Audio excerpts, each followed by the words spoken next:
Estimadas amigas, estimados amigos, tal como lo prometimos, estamos en directo a esta hora, juntándonos en esta mesa redonda, virtual, por cierto, donde ustedes, que son los invisibles y que yo a partir de eso les llamo los fantasmitas, los invito a que nos acompañen porque tenemos una noche tremendamente interesante con el objetivo de analizar, de ver qué hay detrás de esta historia, sobre todo esta tan especial que acabamos de exhibir, que se llama El Visitador. Les puedo decir que tenemos dos grandes invitados que se los muestro luego. Antes vamos a darle respuesta al público que ya nos ha ido mandando unos tweets que queremos leer para calentar el ambiente, ¿no? Mir, sí, bien digo, me dice, me encantan las historias de suspenso, de terror. Cuando ocurren en un hospital, me da más miedo. Marlene, estoy como cuando era niña, con miedo. Mucho miedo me da la impresión, Marlene. Tío Carlos Pinto, ¿cómo quiere que me vaya a dormir después de este capítulo? Tranquila, espero que duermas bien y tranquila. Firek, qué gran capítulo, súper tenebroso y qué mejor que ver después a Carlitos Pinto. Ese soy yo. Vamos a dejar otras lecturas de las redes sociales y vamos a decirles a todos que existen algún interés por esta simple tacita que se llama El Día Menos Pensado. Ustedes saben, hay decenas, centenares de personas que preguntan, ¿y estas tacitas cómo las puedo tener? Vamos a aprovechar este instante para decirles que me han abierto el corazón. No valen mucho, pero tienen un gran significado nominal, diría yo, ¿no? Y entendemos esa figura. Entonces, ¿cómo regalarlas? Y se nos ha ocurrido, anoten bien, que si ustedes nos pueden mandar una historia paranormal en un solo tuit, ¿sí? Una historia paranormal, su historia paranormal, en un solo tuit. Y al final del programa vamos a regalar un tazoncito de esto. ¿Qué les parece? Manos a la obra, muchachos y muchachas. Y nosotros vamos a lo nuestro. Tenemos una conversación muy interesante porque hemos traído a esta mesa redonda a dos tremendos personajes que nos van a ayudar a entender un poco la historia que hemos mostrado, que es un tanto distinta. El Visitador, que es un escalofriante, digo yo, capítulo del Día Menos Pensado. Está con nosotros el doctor reumatólogo Daniel Ehrlich. Daniel, muy buenas noches, un placer de tenerte con nosotros. Ya hablaremos de tu libro y de todas las cosas que tú puedes traspasarnos esta noche de hospital, ¿sí? Y también tenemos la figura muy importante porque ha accedido a acompañarnos en esta ocasión nada menos que el protagonista real de la historia El Visitador, vale decir la que acabamos de exhibir, y ha decidido tomar una decisión muy importante, dejar su secreto de lado y contarnos esta historia que la hemos convertido en una película y hoy día quiso participar con nosotros. Me refiero a un gran colega nuestro, un tremendo productor de televisión y que también pasó por El Día Menos Pensado. Él es Rafael Cortines. Rafael, un gusto de que estés con nosotros. Muy buenas noches. Hola, Carla. Buenas noches. Lo primero, doctor, ¿qué le pareció el capítulo? ¿Qué te pareció el capítulo? Sí, primero pedir disculpas por mi disfonía, pero me estoy recuperando ya y me comprometí a venir, así que acá estoy. Me gustó mucho la historia porque da pie para un concepto que yo quería comentar en esta ocasión, que es el tópico de que este tipo de historias paranormales suele tener una connotación negativa, ya basado en el miedo, a lo desconocido, pero este capítulo en especial tiene un interés específico, que es un hecho paranormal que es más esperanzador incluso. Y las cosas que muchas veces vivimos en los hospitales, como en muchas otras partes, de carácter paranormal, no deben tener necesariamente una connotación negativa, sino una connotación también positiva. Y en este caso, el final es claro acá. La experiencia de Alejandro es notable al respecto y creo que es momento ya de dar vuelta el concepto de que paranormal es sinónimo de algo malo. Me parece interesante. Rafael Cortines, ¿cómo viste tú esta historia? Bueno, yo comparto un poco las palabras de Daniel. Creo que fue un capítulo bien esperanzador. Yo, la verdad, me conmoví mucho cuando lo vi. Y me hizo recordar un poco, esto sucedió ya hace más de 20 años. Más de 20 años. Yo sé que esto lo has guardado celosamente como parte de tus secretos de vida, me da la impresión, por alguna razón. Y ya que estamos conversando de esto, ¿qué razón puede existir para que hayas guardado tanto tiempo esta historia? O más bien, ¿qué te lleva a decir, es hora de hablar? Yo creo que hay un tema ahí muy personal, muy íntimo, en el sentido de que era muy propio de lo que me pasó a mí. Y en ese sentido, bueno, lo compartí con muy poca gente, un círculo muy, muy cercano a esto, porque la verdad no estaba tan claro, digamos, de qué había pasado. Y eso, bueno, hoy día, 20 años después, siento que hay muchas cosas positivas y, bueno, seguramente he sido también otra persona. O sea, he sido una persona que ve la vida de otro punto de vista. ¿Tú eres católico, Rafael? Mira, no soy ni más ni menos creyente que antes, o que este episodio. Soy lo que he sido siempre. Y es interesante lo que dice Rafael, Daniel, porque él no es un católico. Yo creo que tienes que haberte bautizado, ciertamente, y eso te convierte en católico por naturaleza. Pero no eres un hombre de misa permanente, ni de pasar en la iglesia gran parte de tu tiempo, y sin embargo merecedor, ¿por qué no decirlo?, a un hecho que nosotros consideramos como un milagro. ¿Qué te parece a ti, Daniel, eso? Sí, yo creo que para mí, una opinión absolutamente personal, es importante hacer la diferencia entre adherir a una religión y adherir a una creencia.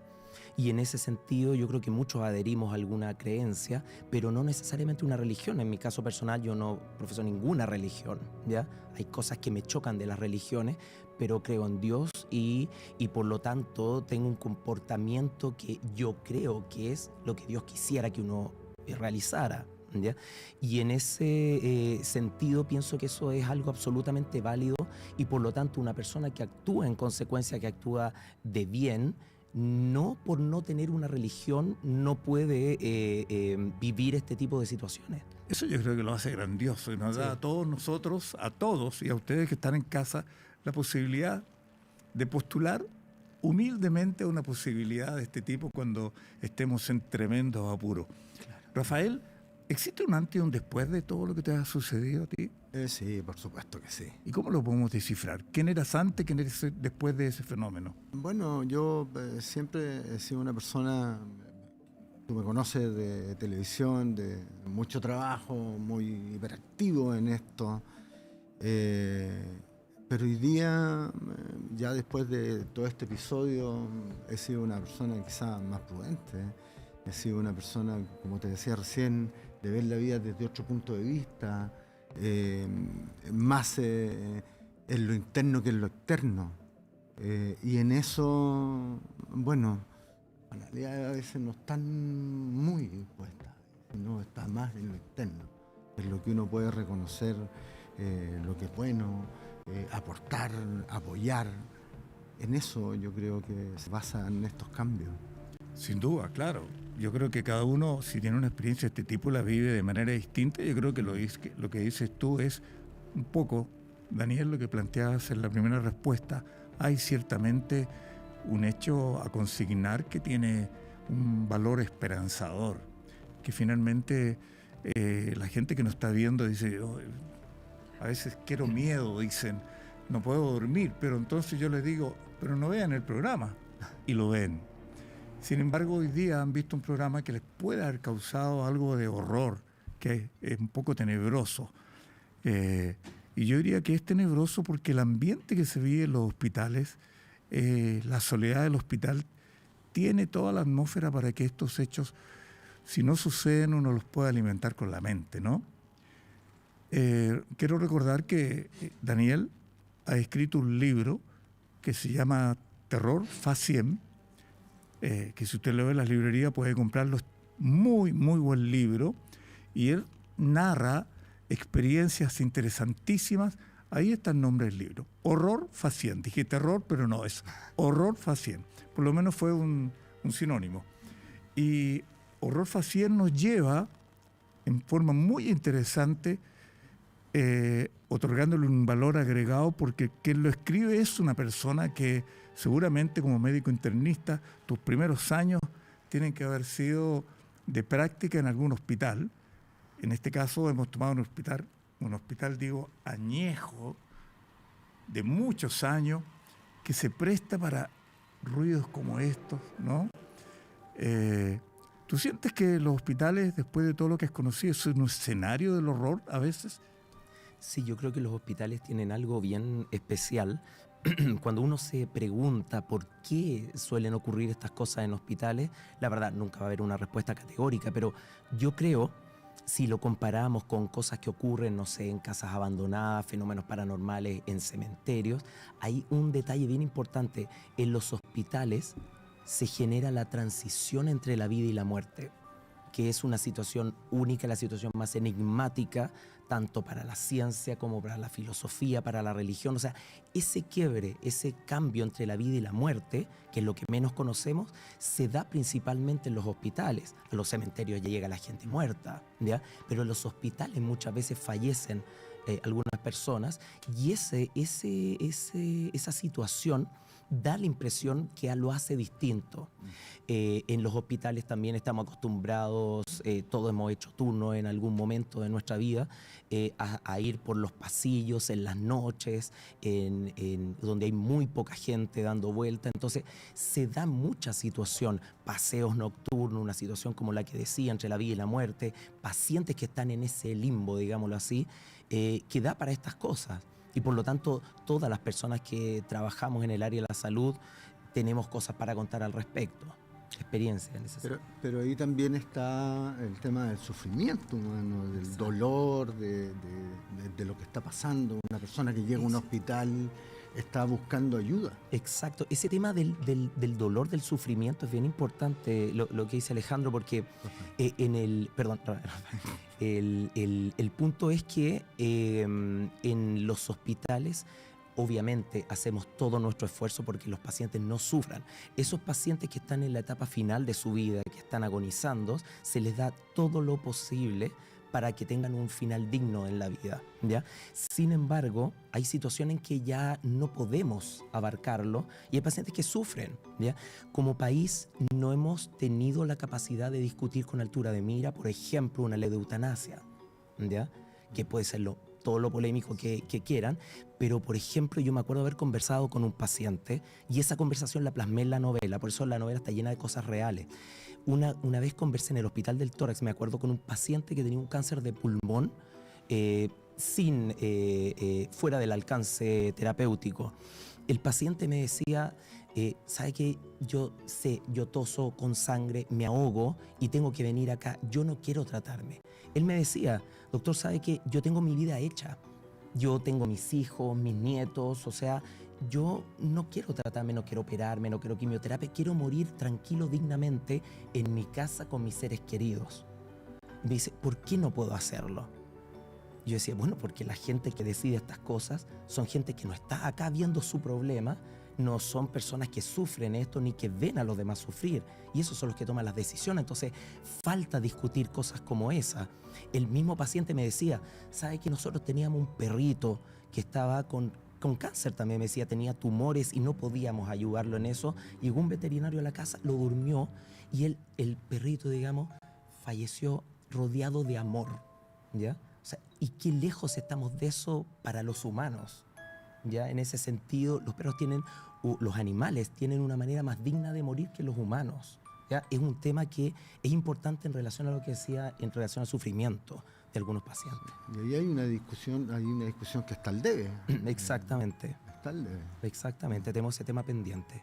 Es interesantísimo lo que estás contando, ¿ah? Y es absoluta verdad. Pregunto, un paciente que está en las condiciones que tú me planteas puede decir, hasta aquí llego, me voy a casa. Tiene ese derecho, ¿no? Sí, pero en el fondo, en la casa va a tener medidas básicas y obviamente muchos de ellos sufren en los últimos momentos. ¿Ya?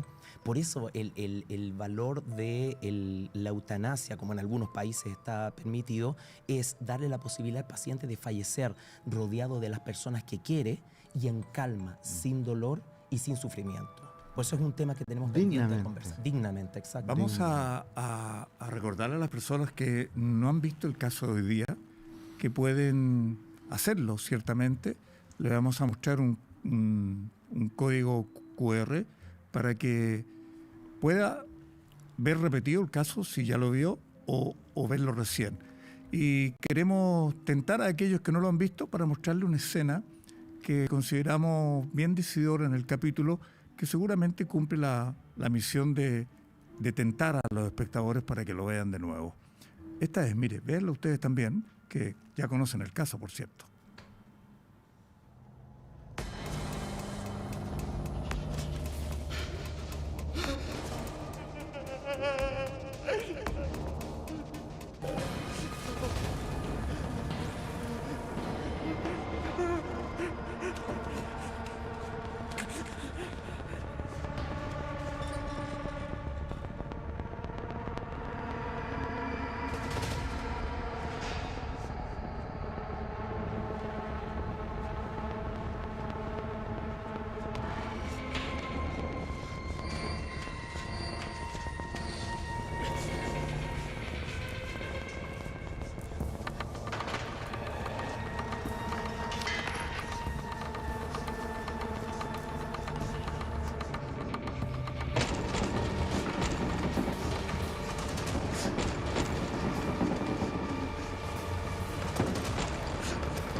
Bueno, espero que algunos se hayan intentado ver esta historia de nuevo, y los que no, bueno, la pueden ver. Sucede que muchas personas definitivamente no ven el programa en la televisión porque llegan tarde y lo que hacen es verlo mañana. Bueno, hoy por suerte TVN tiene hoy día unos medios para que ellos puedan ver el programa no solo en Chile, sino que en el extranjero. Yo quisiera plantear, mostrarle a ustedes unos videos que guardan relación con los hospitales, ya que nos has tentado, Daniel, contándonos esta historia que atmosféricamente nos llevan a un mundo que, a menos que uno esté enfermo, bastante desconocido, ¿no? Hay muchos hospitales que son escenarios muy propicios para que uno haga volar la imaginación y vea lo que no existe, digámoslo. Y hay unos videos que se han hecho en las redes sociales que son bastante top y que queremos mostrárselo a ustedes para ver si podemos ordenar y alimentar la conversación todavía un poco más. ¿Vamos a él?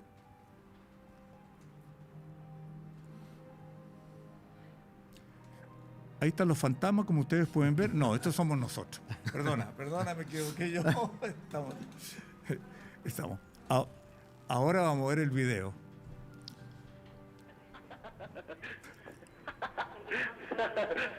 No. ¿Qué? ¿Pasó algo? ¿Qué pasó, mamá?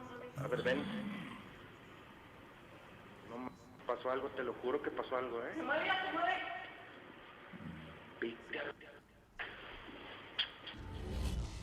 Ruidos extraños, frío y una camilla que se mueve sola, un fantasma. De inmediato los usuarios relacionaron el video que fue captado en el Hospital San Martín de la Plata con un fenómeno paranormal. El material en que se aprecia una camilla moviéndose en un túnel provocó escalofríos en algunas de las personas que reprodujeron el video de poco más de un minuto. El grito parece de algún paciente con malestar. No obstante, si ese fuera el caso, seguro que Esquivel Gene lo habría descrito. Es así que poco después publicó un segundo video donde una sombra recorre uno de los pasillos. Estos videos... ¿Mm? ¿Mm?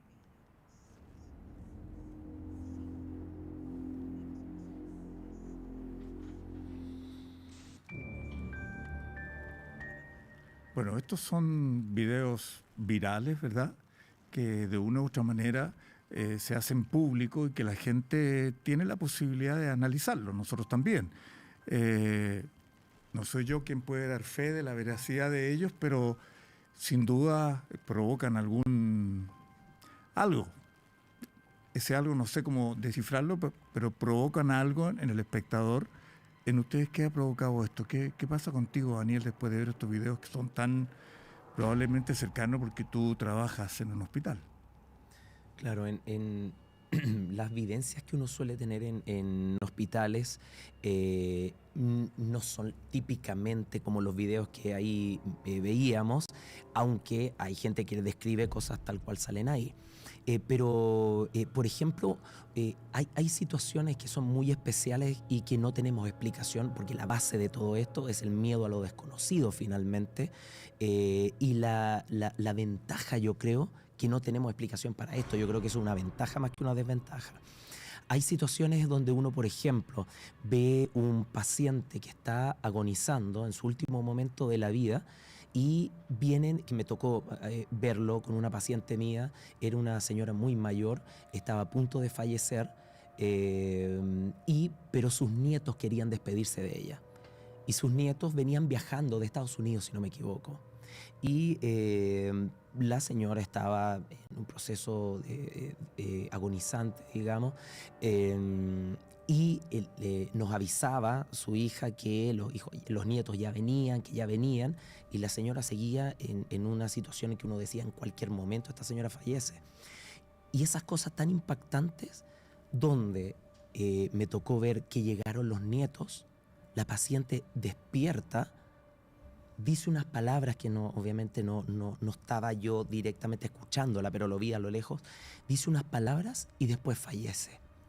Entonces, esa situación de que algo hay, en el sentido de que hay muchos pacientes que esperan el momento para fallecer, es una cuestión que la vemos y eso puede repetirlo cualquier persona que trabaje en el área de la salud. Existe una situación también que vemos que le llamamos la mejoría premortem, que son pacientes que están en el último momento de su vida y inexplicablemente mejoran. Por un rato. Sí, por un rato. Y uno dice, oye, qué impresionante. O sea, estuvo todo el tiempo a punto de fallecer y ahora está en el mejor momento. Ya la primera vez que me tocó ver eso a mí, yo era interno, digamos, y después me di cuenta que la paciente falleció. Y después me tocó verlo varias veces. Entonces ahí empecé a investigar y me dije, esto está absolutamente descrito en la literatura, ¿ya? Solo que no está explicado. Hay un montón de teorías, ¿ya? Pero ninguna es suficientemente convincente. Entonces, cosas pasan en los hospitales, ¿ya? Ahora, al nivel de lo que salen esos videos, podrían ocurrir, digamos, ahora cómo saberlo, pero la mayoría son situaciones no tan evidentes y muchas veces no capturables por cámara. Y eso lo hace incluso más interesante. Sí, yo creo que sin duda lo hace más ¿Tú viviste interesante. alguna experiencia similar mientras estabas tú convaleciente en el hospital? Personalmente no, pero sí escuché de este tipo de historias, como tú lo planteas. En un caso, por ejemplo, en el hospital de San José de Maipo, que es un hospital muy antiguo, que era un hospital, si no me equivoco, como del tórax, algo así. Y ahí se hablaban de estos casos y que hoy día, hace, bueno, no sé, años atrás... Es el hospital de los tuberculosos, evidentemente, claro, que la gente iba prácticamente a morir, ¿no? Sí. Exacto.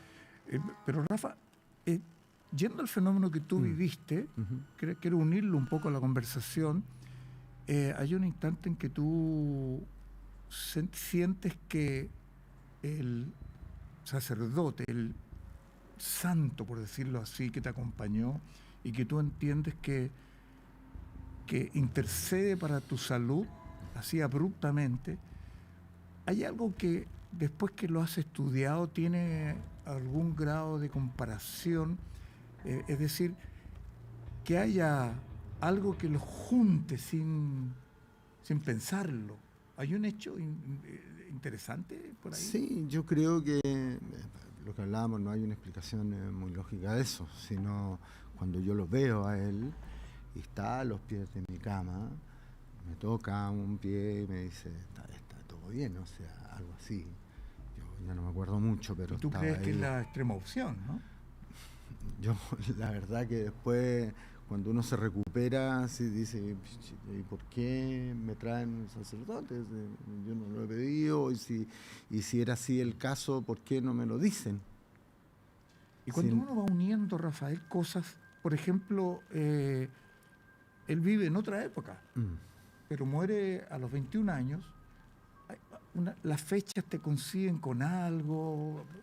Bueno, leyendo un poco sobre él, bueno, él se hace sacerdote, digamos, el año 1962, que es el mismo año en que yo nazco. Yo nací el año 62 y se hace sacerdote. No sé si es una coincidencia o no, pero bueno, hay cosas que uno dice, bueno, no sé, hay algo aquí. Y estoy acá. Yo después de un tiempo me he sentido súper bien. El mismo médico que me atendió, que me operó, el equipo, me decía, mira, yo soy un científico y lo que a ti te está pasando, qué bueno que pase, me dijo, y que esté así. Bueno, un poco lo que dice Daniel, si no hay la esperanza de recuperarse, creo que los temas de los fantasmas no tendrían el valor que tienen. En su mundo de secretismo, en esta situación ambivalente que uno nunca sabe si es verdad o no, sobre todo la ciencia es bastante parca, tú lo has de saber con estos fenómenos. Lo atribuye a muchos hechos, pero ninguno de esos le da la categoría que le dan quienes los vivieron. Desde mi humilde ángulo, yo soy un casuístico en la materia y siempre se me ocurre decir que cada uno tiene o genera sus propios fantasmas. ¿Qué dices tú al respecto, Daniel? Sí, es bueno considerar que la ciencia como tal no es enemiga de estas situaciones, ¿ya? Estamos hablando de hechos paranormales, estamos hablando de incluso de religión y cosas así. O sea, grandes científicos han sido profundamente religiosos. O sea, no hay incompatibilidad en esto. Por lo tanto, en el fondo, todas las personas que trabajamos en este ambiente conocemos alguna historia, hemos vivido alguna historia, entonces no podemos negarlo tampoco, ¿ya? Ahora, tomar conducta en relación a eso y ante ciertas situaciones paranormales, ofrecerle algo a algún paciente o tomar alguna conducta, eso es lo que no podemos hacer, porque somos personas de ciencia, ¿ya? Pero sabemos que hay algo que ocurre y la verdad la magia que tiene, como lo había dicho delante, la magia que tiene es que es inexplicable y nos recuerda cada vez que estas cosas ocurren que nuestro conocimiento es limitado. Sí. Quiero hacer una precisión en relación a este sacerdote, porque él hoy no es un santo, es un siervo de Dios, por lo que está en la literatura religiosa. Está a punto de ser un santo, este hombre, que es reconocido a nivel ya mundial. En Chile hay lugares en que se venera su imagen, entiendo, ¿no? ¿Tú conoces algo de eso? Conozco el nombre de alguna capilla, que es la capilla de los Camilianos en San Bernardo, creo que está. Tampoco me he acercado hacia allá, pero creo que ahí hay una deuda pendiente de conocer un poco, sé la labor que hacen en el cuidado con los enfermos y lo que están haciendo estos sacerdotes y estos laicos, digamos, de esta comunidad. Sin embargo, ellos han decidido trabajar con enfermos y eso es totalmente aplaudible. Bueno, mira, las historias yo creo que suceden una tras otra. Siempre hay alguien que cuenta una historia en el mejor o el peor momento, en el mejor cuando todos están dispuestos, como esta noche, compartiendo una mesa de café virtual con dos personas que no son virtuales y que han tenido experiencias de este tipo muy coincidentes, ¿no? Coincidentes por el escenario. Hay muchas personas que nos escriben las historias y acostumbramos a leer una de ellas siempre, ¿no? Es lo que vamos a hacer ahora. Nos llegó una historia interesante que probablemente tiene muchísimo que ver con lo que ustedes están planteando ahora, ¿no? vamos a leer la historia que yo le puse el nombre de La historia de mi madre. Esta historia la envió Brenda y la vamos a compartir con ustedes.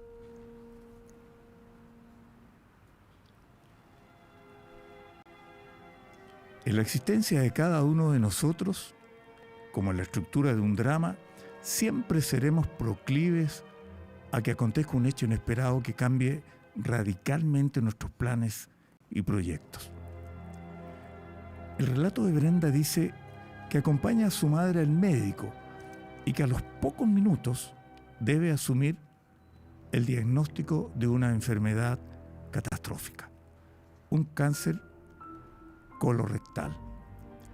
Las consecuencias evidentemente son graves y por cierto está de por medio también la posibilidad de morir. Brenda no quiso demostrar la debilidad ante la mujer que le dio la vida y masticó en silencio su tristeza para no preocuparla. Tras ello, los días posteriores fueron más aciagos aún. Debió darle cabida al momento más crucial del proceso, la cirugía, cuyo destino siempre es incierto y muchas veces teñido de gran desdicha. Junto a su marido, Brenda le llevó a su madre un televisor con radio que en aquellos años se usaban para que ella no se aburriera. La noche previa a la operación fue la más dramática de todas. Después de aquello, no cabía la esperanza, ni tampoco otra carta por jugar. Brenda, durante su visita, y sin que su madre se diera cuenta, puso sobre el velador de aquella sala de hospital la estampita de un santo, no muy conocido en nuestro país, llamado San Charbel, de nacionalidad libanesa. Popularmente le dicen el patrono de los que sufren en cuerpo y alma. La última noche esta madre no pudo conciliar el sueño. Relató que tras la ventana del vitral que daba al pasillo, observó una silueta que se asemejaba a la de un paciente apoyado en su portazuero. Tenía una capucha que le cubría su cabeza y que no se movió de allí hasta el amanecer del día siguiente. Temió, dijo ella después, que fuera un ladrón que esperaba que ella se durmiera para robarle el televisor. Los exámenes previos llegaron a manos del médico jefe minutos antes de la intervención. Fue el instante donde él y sus ayudantes no podían ocultar su sorpresa al darse cuenta que estos, a diferencia de los anteriores, demostraban que el tumor que debían extirpar había desaparecido. Hubo silencio, hermetismo. La ciencia no tenía explicación alguna, pero la realidad indicaba, al decir de los asistentes más locuaces, que sobre esta mujer se había obrado un hecho inexplicable que los creyentes denominan milagro. Brenda no tardó en colegir que San Charbel, a quien ella se había encomendado, era el causante de aquel suceso que volvió a darle otra oportunidad de vida a su madre. Descubrió ella que San Charbel, a este santo, se le atribuyen, escuchen bien, más de 30.000 actos milagrosos y que en la mayoría de ellos, como testimonio de su presencia, solo aparece su silueta, como aconteció cuando su madre lo vio. Qué interesante historia, me parece encantadora también. También esta historia tiene que ver, evidentemente, con lo que hemos hablado. Y tenemos a Brenda para que nos explique cómo ella vivió particularmente esta historia. Vamos a ¿Podemos conversar en este rato? ¿Estás por ahí, Brenda? ¿O no? Sí, acá estoy. Brenda, un gusto en Hola. conocerte, te estoy viendo en la pantalla. Es impresionante tu historia, de verdad, y me imagino todo lo que has luchado para que tu madre lo pasara un poco mejor respecto al diagnóstico que tenía. ¿Podrías darnos Sí, el luces diagnóstico era... de lo que significó este proceso y de qué manera tú viviste este milagro, como bien dices? Bueno, para nosotros nos costó un poco de verdad darnos cuenta de qué era lo que estaba pasando y reconocerlo realmente como para nosotros de verdad un milagro. Yo esa noche, como bien dice ahí, que yo puse la estampita de San Charbel, bueno, la cual hasta conservo hasta el día de hoy conmigo. Ese día yo coloqué la estampita sin saber el milagro que iba a pasar. Nosotros nos dimos cuenta después cuando había una persona que iba a ver televisión con mi mamá a la pieza. Y para sorpresa de nosotros, cuando mi mamá se fue a la casa, nos damos cuenta que en el diario de la zona donde vivimos nosotros aparecía en la portada que había ocurrido un hecho milagroso en el hospital donde estaba mi mamá. Mi mamá me dice, mira, sale la niña que iba a ver tele conmigo a la pieza. Y cuando vimos la portada del diario esa vez, dice que la niña esta había tomado fotos con su celular, que en ese tiempo estaban recién saliendo como las cámaras en los celulares, Claro. entonces estaba muy, muy de moda tomar fotos de todo. Y ahí ella saca las fotos y cuando empieza a revisar las fotos se da cuenta que en la parte de donde estaba hospitalizada mi mamá aparecía un monje. Ahí recién nosotros nos dimos cuenta que era San Charbel el que había visto a mi mamá. ¿Tu mamá tiene conciencia o tuvo en ese instante conciencia que su recuperación de la salud se debió a San Charbel? No inmediatamente, no fue inmediatamente. Pero Sí, tú le has mi explicado mamá- a ella más tarde, ¿no? No, Más tarde le no, has ahora explicado. ella sí, ella está consciente, sí. O sea, en el minuto cuando vimos en el diario no nos dimos cuenta al tiro, pero ya como a los 2 días porque uno trata como de buscarle la parte científica a todo, a pesar de que nosotros somos bien creyentes, y ya después como que cuesta un poco creer y ya después sí dijimos, este fue un milagro, de verdad fue un milagro y era San Charbel el que se apareció. ¿Y los médicos en aquella ocasión lo entendieron parecido a cómo lo entendieron ustedes? La verdad es que nosotros los médicos nunca le contamos lo que había pasado.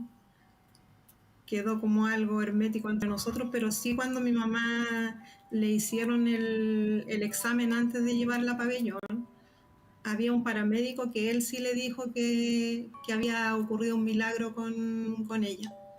¿Y por qué San Charbel? De hecho, le pidió porque nosotros íbamos a la iglesia, a las misas de día domingo, todo, y a la iglesia que nosotros acudíamos, el padre que estaba en esa iglesia le llegó de regalo una imagen de San Charbel. Entonces él dijo que estábamos bendecidos con que le llegara de regalo esa imagen, y aparte de eso, a él le llegó un aceite que exudaba del cuerpo de San Charbel, que era que él es desde el Líbano. Él pertenece al Líbano, él pertenece a la congregación de los maronitas. Por ende, acá no es muy conocido, entonces esa vez el padre a nosotros nos habló de él y nos puso el aceite a todas las personas que estábamos en la iglesia, nos puso el aceite dándonos la bendición. Desde ahí nosotros lo conocimos y bueno, el padre como talla esa vez dijo, como es un santo que no es muy conocido acá, no tiene muchos pedidos, así que aprovechen de hacerles pedidos. Y esa vez yo le encomendé a mi mamá a San Charbel. Mira, tenemos acá dos personas importantes. Una que ha recibido, como tu madre, el beneficio de lo que se denomina en el cristianismo un milagro, y a un médico que conoce bastante o le interesan bastante estos fenómenos, por llamarlo de algún modo. ¿Qué piensas tú de lo que está diciendo Brenda, Daniel? ¿Qué te parece el caso, entre otras cosas? No, tiene una orientación muy similar al suyo, de hecho. Obviamente, como somos formados en la ciencia, en el área de la medicina, es inevitable cuando se iba narrando la historia, uno empieza a pensar qué podría haber pasado. Y uno empieza a hacer sus teorías porque es la obligación de uno. O sea, imagínense si en el fondo la gente acude a la ciencia, acude a la medicina, uno es porque el razonamiento que tiene uno tiene cierta lógica, cierta evidencia.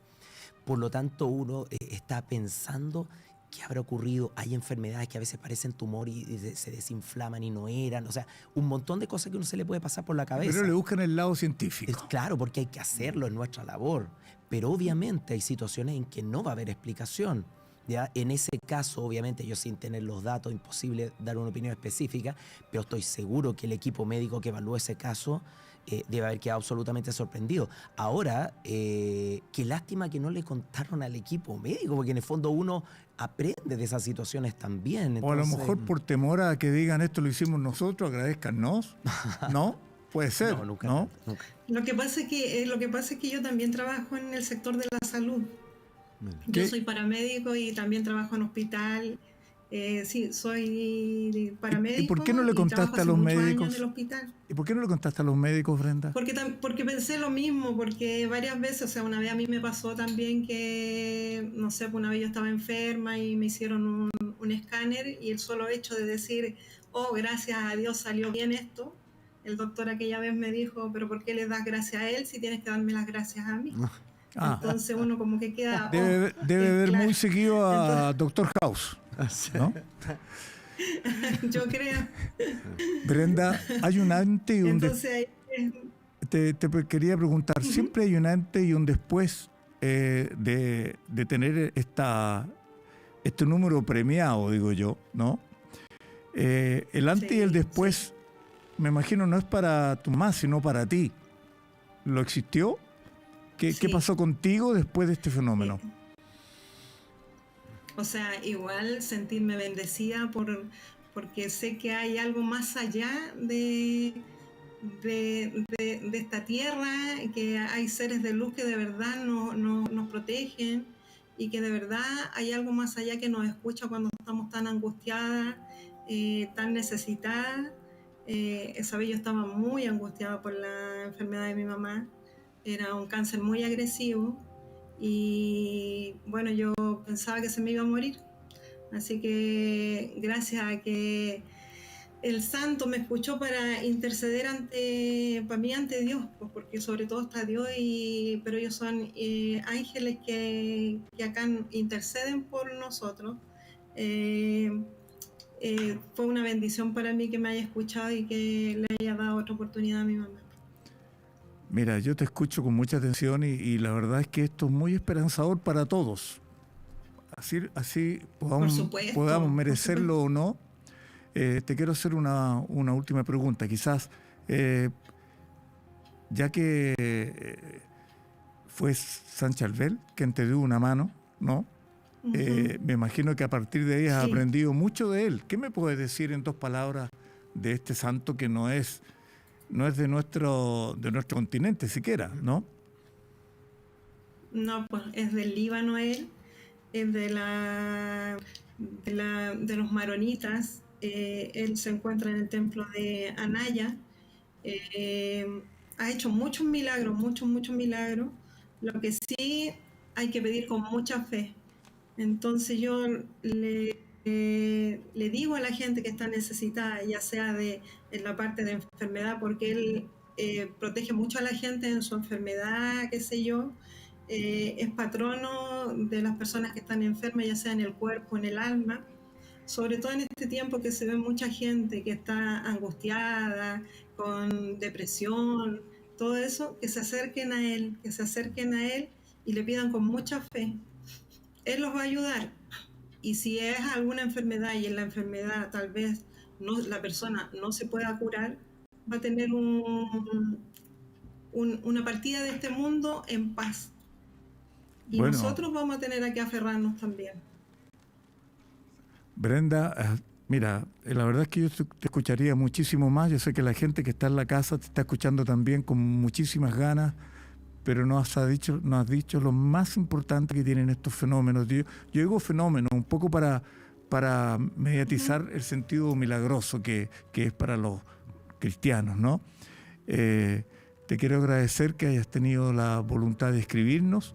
Hemos elegido tu historia para leerla. De nada. Y que nos hayas dado este hermoso testimonio, gratificante por lo demás. Así que te deseo unas muy buenas noches. Gracias por esperarnos hasta esta hora. ¿Ya? De nada. Que estén muy bien. Buenas noches. Gracias a ustedes por escucharme. Ya, listo. Hasta luego. Que estén bien. Bien, buenas noches. Bueno, yo creo que el tema es muy interesante. Sí. Vamos a seguir conversando de ellos. Vamos a recordar que hay gente que está escribiendo presuroso. Mucha gente nos está escribiendo. Me acaba de decir la productora que hay mucha gente, no sé cómo lo está leyendo, para elegir el mejor tuit para un simple tazón que en realidad tiene un significado importantísimo para cierta gente. ¿Ah? Así que vamos a tomar un descanso. Nosotros vamos a calentar el agüita del café que se nos enfrió con la conversación y seguimos en 2 segundos más. No se vayan.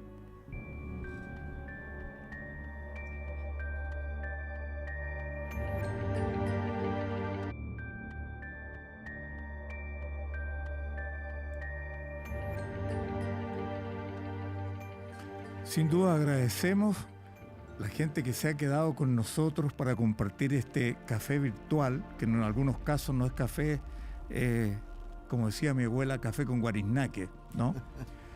Pero de alguna manera nos reunimos para conversar, y creo que esta noche la conversación ha tenido un elemento tremendamente importante, y por otro lado hemos obligado a la gente que nos sigue a que nos escriba su historia en poquitas palabras en un tuit, y hemos elegido el que consideramos mejor, y el ganador de esta noche es Nicolás Ramírez, y el tuit, bueno, está aquí, dice: una noche soñé que veía a mi abuelo en su casa. Él me estrechó la mano en ese momento y reconocí que estaba muerto y que esa persona no era él. Al decirle, su rostro cambió, me tironeó y desperté arrastrado hacia el otro lado de la cama. ¡Oh! Tremenda historia, cortita y tremenda historia. No quiero hacer mucho alarde porque este es un premio significativo, de mucha importancia para nosotros, cuyo valor es ínfimo. Por eso que, Nicolás Ramírez, te vamos a enviar este tazón, que yo me llevé uno a la casa también, especialmente a tu hogar. Te lo vamos a dejar, ¿no? Muchas gracias por haberte dado la molestia de escribir, y a todas y todos aquellos que nos han llenado de comentarios, ¿verdad?, diciendo que están participando de este modo. Vamos a ver si encontramos otra manera para que vuelvan a participar la próxima semana y nos mantengamos tomando un cafecito, ¿por qué no?, en este tazón. Hay muchas preguntas por un hombre que se dedicó a la escritura y que yo les puedo asegurar que el libro que él escribió merece ser leído. Horror Faciem. ¿Qué significa faciem? En pocas palabras, Daniel. Faciem es rostro en latín. Rostro en latín. Sí, faciem. Y significa entonces como un rostro de horror. Es como manifestar en la cara. Ah, ok. ¿Dónde se puede comprar tu libro? Bueno, la editorial Trayecto, en trayecto.cl, ellos tienen su librería dentro del metro de la estación Los Leones, la única librería que está dentro del metro, y en todas las demás librerías habituales. Ahí lo pueden encontrar. Quiero despedirme, me quedaron muchas preguntas, Rafael, Daniel, en el aire, no fantasmales, en el aire figurativamente, ¿no? Y yo creo que los vamos a invitar en alguna otra oportunidad. ¿Qué les parece? ¿No? Sí. Y a ustedes, estimados amigos, que se han dado la molestia de acompañarnos. Espero que se hayan entretenido un poco, ¿no? Si quiere ir al baño ya puede ir, pero prenda todas las luces, ¿no? Les queremos mostrar a aquellos que no han visto el programa, ya saben dónde lo pueden hacer, en el código QR, pero también queremos anticiparles en forma exclusiva una sinopsis, digo yo, del próximo capítulo que se llama Con los minutos contados. Hasta a mí se me olvida, con los minutos contados. Esta es la sinopsis para el próximo jueves. Buenas noches. Ramiro, tú bien sabes que tu madre nunca me ha pasado mucho. Ella está con un inicio del periodo senil que es muy propio de su edad. Recuerda que yo soy su hijo único. Nosotros somos sus seres queridos. Igual lo que me preocupa un poco es que le meta cosas raras en la cabeza. Este tema de la brujería, las cosas esotéricas. Mamá, ya hace mucho rato que eso no es tema para ella. Rodolfo, hazte presente. Te quiero mucho y quiero que sepas que haría cualquier cosa por ti. ¿Cualquier cosa?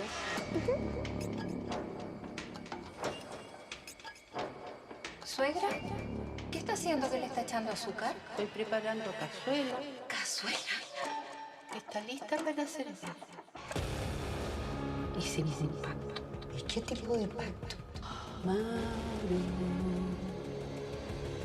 despierta. ¿Su hijo está bautizado? No. Abuela, Quiero que me acompañes.